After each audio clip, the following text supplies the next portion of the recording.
Assalamualaikum warahmatullahi wabarakatuh.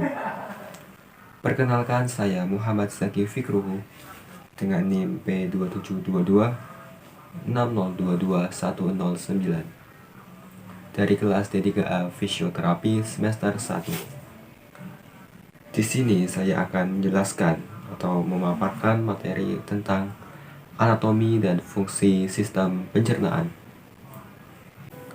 Baik, seperti yang dikatakan tadi, di sini saya akan menjelaskan tentang anatomi dan fungsi sistem pencernaan. Tapi sebelumnya, apa itu sistem pencernaan? Nah, sistem pencernaan atau digestive system adalah sistem organ dalam manusia yang berfungsi untuk menerima makanan, mencernanya menjadi zat-zat gizi dan energi, menyerap zat-zat gizi ke dalam aliran darah, serta membuang bagian makanan yang tidak dapat dicerna atau merupakan sisa proses dari tubuh tersebut.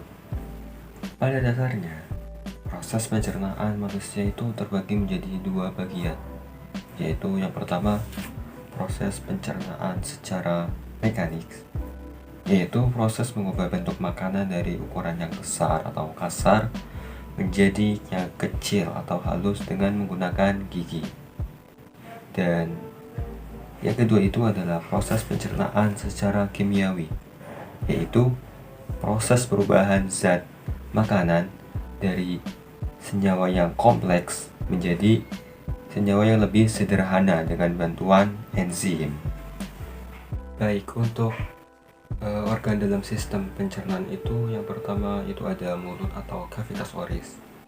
Nah, mulut ini merupakan tempat pertama terjadinya proses pencernaan, baik secara mekanik yang dilakukan oleh gigi, contohnya itu memotong, menyobek, dan mengunyah, serta secara kimiawi yang bekerja sama dengan kelenjar saliva atau yang biasa kita sebut itu air ludah.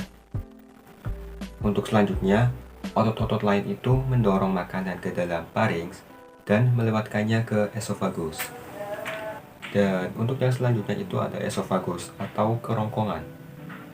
Nah, kerongkongan ini merupakan saluran berotot yang berfungsi meneruskan makanan dari mulut ke lambung dengan panjang sekitar 20 cm. Untuk bagian-bagiannya itu, yang pertama itu 1/3 proksimal esofagus, itu merupakan lapisan muskular otot rangka.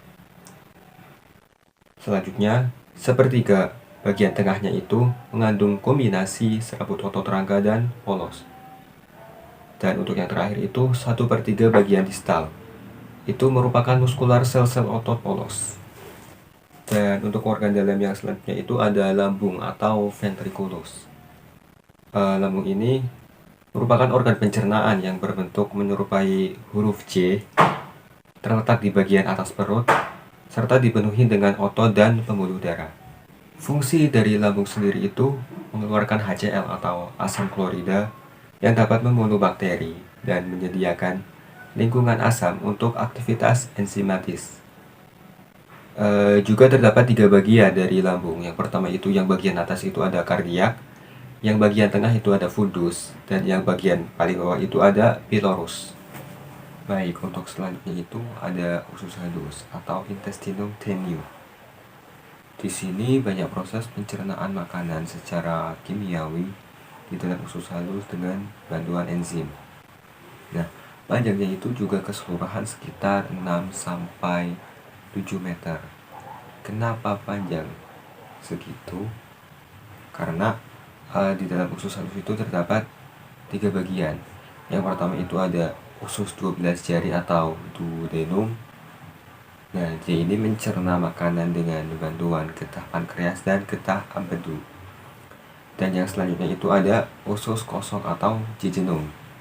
Nah, usus kosong ini berfungsi mencerna lebih lanjut makanan yang telah dicerna oleh yang sebelumnya ini usus 12 jari. Dan yang terakhir itu bagian dari usus halus ada usus penyerapan atau ileum. Nah, ini berfungsi sebagai tempat penyerapan sari-sari makanan.